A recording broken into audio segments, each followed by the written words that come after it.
রাজনীতির খেলায় আমাদের যা দেখানো হয় পর্দার আড়ালে ঘটে ঠিক তার উল্টোটা। ঢাকা সেনানিবাসের নিস্তব্ধতা কি তবে কোনো এক ভয়াবহ ঝড়ের পূর্বাভাস? মধ্যরাতের আধারে যখন শহরের মানুষ ঘুমে মগ্ন, তখন বঙ্গভবন আর ক্যান্টনমেন্টের করিডোরে বুনন করা হচ্ছে এক অকল্পনীয় নীল নকশা। আপনি কি জানেন যে সেনাপ্রধান ৫ই আগস্টের পর দেশের ভাগ্য বিধাতা সেজেছিলেন, আজ তার নিজের ভাগ্যই ঝুলে আছে এক সরু সুতোয়? বর্তমান প্রধানমন্ত্রী তারেক রহমানের দাবার বোর্ডে এমন এক চাল চালা হয়েছে যাতে সেনাপ্রধান ওয়াকারুজ্জামানের পায়ের তলার মাটি সরে গেছে। ইনভেস্টিগেশন বলছে ওয়াকারুজ্জামান ঘুণাক্ষেও বুঝতে পারেননি যে তার চারপাশে কতটা নিখুঁতভাবে ব্যারিকেড তৈরি করা হয়েছে। গোয়েন্দা সূত্র বলছে আগামী ৭২ ঘণ্টা ঢাকা সেনানিবাসের ইতিহাসের সবচেয়ে রহস্যময় সময় হতে যাচ্ছে। অত্যন্ত চতুর কৌশলে সেনাবাহিনীর শীর্ষ ৫টি উইং, লজিস্টিক, ইন্টেলিজেন্স এবং অপারেশনাল কমান্ড থেকে ওয়াকারের বিশ্বস্ত ৫ জন জেনারেলকে সরিয়ে দেওয়া হয়েছে। এটি কোনো সাধারণ রদবদল নয়, এটি হল পেশাদারিত্বের ছদ্মবেশে এক বিশাল পর্দার আড়ালের ষড়যন্ত্র। তারেক রহমান এখানে প্রমাণ করেছেন তিনি একজন আসল ঠান্ডা মাথার খেলোয়াড়। ক্ষমতার আসল স্বাদ এবং এর প্রয়োগ কিভাবে করতে হয় তা এই এক চালেই তিনি বুঝিয়ে দিয়েছেন। সেনানিবাসের করিডোরে এখন কেবল কান পাতলেই শোনা যায় সেই ফিসফিসানি। কার নির্দেশে চলছে এই শুদ্ধি অভিযান? কার হাতে এখন আসলে চূড়ান্ত ক্ষমতা? অনেকেই প্রশ্ন করতে পারেন, শেখ হাসিনার পতনের পর যিনি দেশের হাল ধরেছিলেন সেই সেনাপ্রধান আজ কেন প্রধানমন্ত্রী তারেক রহমানের চোখের বালি হলেন? এর পেছনে লুকিয়ে আছে এক দীর্ঘস্থায়ী অবিশ্বাস। গত ৫ই আগস্ট যখন ছাত্র জনতার প্রবল আন্দোলনে শেখ হাসিনার পতন হল, তখন দেশের আইন শৃঙ্খলা ব্যবস্থা পুরোপুরি ভেঙে পড়েছিল। সেই সময় এই ওয়াকারুজ্জামান সামনে এসেছিলেন এবং ড মোহাম্মদ ইউনুসকে প্রধান উপদেষ্টা করে একটি অন্তর্বর্তীকালীন সরকার গঠন করেছিলেন। কিন্তু দেশের মানুষ এটা কখনোই ভুলে যায়নি যে এই ওয়াকারুজ্জামানকেই সেনাপ্রধান বানিয়েছিলেন স্বয়ং শেখ হাসিনা, আর এই পারিবারিক ও রাজনৈতিক সম্পর্কই আজ তার জন্য কাল হয়ে দাঁড়িয়েছে। রাজনৈতিক বিশ্লেষকরা মনে করছেন তারেক রহমানের এই পদক্ষেপ কোনো আকস্মিক সিদ্ধান্ত নয়, এটি হল প্রতিরক্ষা ব্যবস্থাকে চিরতলে আওয়ামী প্রেতাত্মা মুক্ত করার এক ভয়াবহ পরিকল্পনা। ওয়াকারুজ্জামানকে সেনাপ্রধানের পদে রেখে দিলে ভবিষ্যতে যে কোনো সময় কু বা পাল্টা অভ্যুত্থানের আশঙ্কা ছিল। তাই কোনো পুরনো কুবুদ্ধি যেন আর কাজ না করে সেই ব্যবস্থা তিনি একদম পাকাপোক্ত করছেন। এটি কেবল বদলি নয়, এটি হল ক্ষমতার একছত্র আধিপত্য নিশ্চিত করার নীলনকশা। ওয়াকারুজ্জামানের বিরুদ্ধে কেবল রাজনৈতিক অভিযোগ নয়, বরং তার অযোগ্যতার এক দীর্ঘ তালিকা এখন প্রধানমন্ত্রীর কার্যালয়।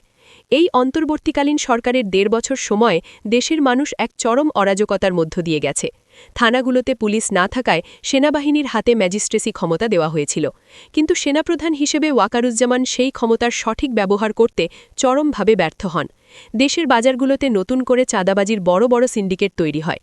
সাধারণ মানুষকে চাল ডাল থেকে শুরু করে নিত্য প্রয়োজনীয় জিনিসের বাড়তি দাম মেটাতে গিয়ে রীতিমতো নাকানি চুবানি খেতে হয়েছে। পাড়ায় পাড়ায় এবং বাস টার্মিনালগুলোতে প্রকাশ্য দিবালকে চাঁদাবাজি চললেও সেনাবাহিনী কোনো কঠোর ব্যবস্থা নেয়নি। সেনাপ্রধান হিসেবে ওয়াকারুজ্জামান এসব সমস্যার কোনো তোয়াক্কাই করেননি। তার নির্দেশে সেনাবাহিনী রাস্তায় নামলেও তারা শুধু টহল দেওয়ার মধ্যেই সীমাবদ্ধ ছিল, কিন্তু আসল অপরাধীদের ধরার কোনো জোরালো উদ্যোগ ছিল না।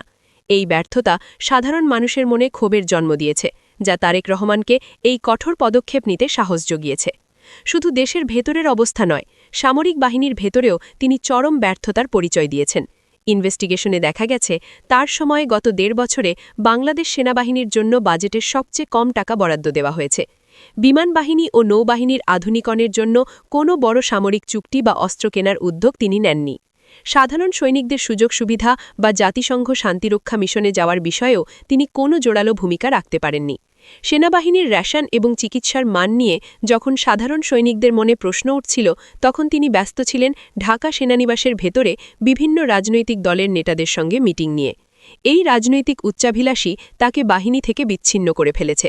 সাধারণ সৈনিকদের মনে চাপা ক্ষোভ তৈরি হয়েছিল যে তাদের প্রধান হয়তো দেশের প্রতিরক্ষার চেয়ে নিজের ক্ষমতা টিকিয়ে রাখতে বেশি আগ্রহী। এই ক্ষোভই এখন আগুনের মতো ছড়িয়ে পড়েছে সারা ক্যান্টনমেন্টে। প্রিয় দর্শক, ক্ষমতার এই অতল রহস্যের গভীরে যাওয়ার আগে সত্যের পক্ষে আমাদের এই লড়াইকে শক্তিশালী করতে এখনই সাবস্ক্রাইব করুন নিউজ বিডি লাইভ। আমাদের প্রতিটি ইনভেস্টিগেশন আপনাকে দেবে সেই খবর যা বাকিরা লুকানোর চেষ্টা করে। তারেক রহমান কেবল একজন রাজনীতিবিদ নন, তিনি নিজেকে প্রমাণ করছেন একজন তুখর স্ট্র্যাটেজিস্ট হিসেবে। তিনি খুব ভালো করেই জানেন জনপ্রশাসন আর পুলিশ নিয়ন্ত্রণ করলেই ক্ষমতা সুরক্ষিত হয় না, আসল চাবিকাঠি থাকে সেনানিবাসের ভেতরে। বিগত ১৫ বছর ধরে যারা হাসিনার সুবিধাভোগী ছিল এবং যারা ওয়াকারুজ্জামানের মতো সেফ এক্সিট খুঁজেছিল, তাদের জন্য তারেক রহমানের বার্তা পরিষ্কার, কোনো আপোষ নয়। ভূ রাজনৈতিক বিশ্লেষকরা বলছেন, তারেক রহমান চাচ্ছেন সেনাবাহিনীকে একটি পেশাদার বাহিনীতে রূপান্তর করতে, যেখানে কোনো একক ব্যক্তির রাজনৈতিক উচ্চাভিলাষ থাকবে না। তিনি জাতিসংঘ শান্তিরক্ষা মিশনে বাহিনীর সুনাম ধরে রাখতে এবং আধুনিক সমরাস্ত্র ক্রয়ের মাধ্যমে বাহিনীকে বিশ্বমানের করতে চান। আর এই পরিকল্পনার পথের সবচেয়ে বড় বাধা ছিলেন হাসিনার আমলে নিয়োগপ্রাপ্ত সেনাপ্রধান। ওয়াকারুজ্জামানকে বন্দী করার গুজবটি কেবল গুজব নয়, এটি আসলে এক গভীর শুদ্ধি অভিযানের অংশ। ক্ষমতার গদি এমন এক জায়গা যেখানে বসার পর তারেক রহমান প্রমাণ করছেন তিনি ক্ষমতার আসল ব্যবহার জানেন। কেন তারেক রহমান এই সময়কেই বেছে নিলেন? কারণ ভারতের সাথে বর্তমান রাজনৈতিক টানাপড়নের এই সময় সেনাবাহিনী অভ্যন্তরীণ সংহতি তার জন্য সবচেয়ে বেশি জরুরি। সেনাবাহিনীর শীর্ষ পর্যায়ে এত বড় এক রদবদল হয়ে গেল, অথচ আপনি কি একবারও টিভির পর্দায় কোনো সংবাদ দেখেছেন?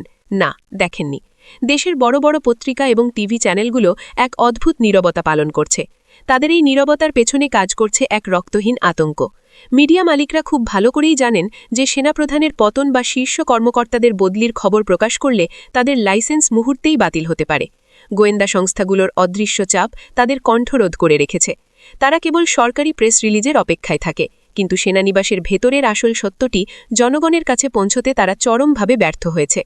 এই ভয়ের সংস্পেটি ভাঙতে নিউজ বিডি লাইভ আজ কাজ করছে। আমরা কেবল খবর দিই না, আমরা খবরের পেছনের খবরকে জনসম্মুখে নিয়ে আসি। কেন এই গণমাধ্যমগুলো এখন নিজেদের ব্যবসা বাঁচাতে ব্যস্ত? সেই প্রশ্ন কি আপনাদের মনেও জাগে না? তাদের এই নীরবতে কি আসলে কোনো বড় বিপর্যয়ের ইঙ্গিত? বাইরে থেকে যাই মনে হোক না কেন, সেনানিবাসের ভেতরে সাধারণ সৈনিকদের মধ্যে এখন আর কোনো লুকোচুরি নেই। জুনিয়র অফিসার এবং সাধারণ সৈনিকরা প্রকাশ্যে ওয়াকারুজ্জামানের নেতৃত্বের সমালোচনা করছেন। তারা মনে করেন হাসিনার লেজুরবৃত্তি করা একজন সেনাপ্রধান বাহিনীর সম্মান ধূলিসাৎ করেছেন। সৈনিকদের এই ক্ষোভকে পুঁজি করেই তারেক রহমান তার নতুন ঘুঁটি সাজিয়েছেন। নতুন ৫ জন কর্মকর্তা যারা পেশাদারিত্বের দিক থেকে আপোষহীন, তারা এখন বাহিনীর চেইন অফ কমান্ড নিয়ন্ত্রণ করছেন। ওয়াকারুজ্জামান এখন কেবল নামমাত্র সেনাপ্রধান, যার ফাইল সই করার ক্ষমতাও এখন অন্যের ইশারায় নিয়ন্ত্রিত। ক্যান্টনমেন্টের সাধারণ সৈনিক থেকে জেসিও র্যাঙ্ক পর্যন্ত সবাই এখন পরিবর্তনের দাবি তুলছে। তারা এমন একজন সেনাপ্রধান চান যিনি রাজনীতির ঊর্ধ্বে উঠে দেশের সার্বভৌমত্ব রক্ষায় অবিচল থাকবেন। এই শুদ্ধি অভিযান কি তবে সেখানেই শেষ হবে, নাকি এটি কেবল শুরু? এই বিশাল ক্ষমতার খেলায় আরও কত বড় চমক লুকিয়ে আছে সেটাই এখন দেখার বিষয়।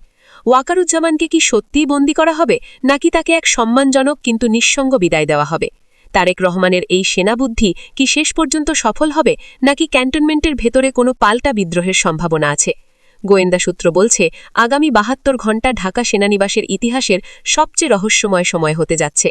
বন্দী ওয়াকারুজ্জামান কি পারবেন এই পরিস্থিতি সামাল দিতে, নাকি তাকে তার নিজের করা দাবার চালেই চেকমেট হতে হবে? ওয়াকারুজ্জামানকে যদি সত্যিই তার পথ থেকে সরিয়ে দেওয়া হয় বা তাকে শেষ পর্যন্ত বন্দী করা হয়, তাহলে তার জায়গায় কে আসছেন? কে হবেন বাংলাদেশ সেনাবাহিনীর মতো একটি বিশাল বাহিনীর নতুন প্রধান?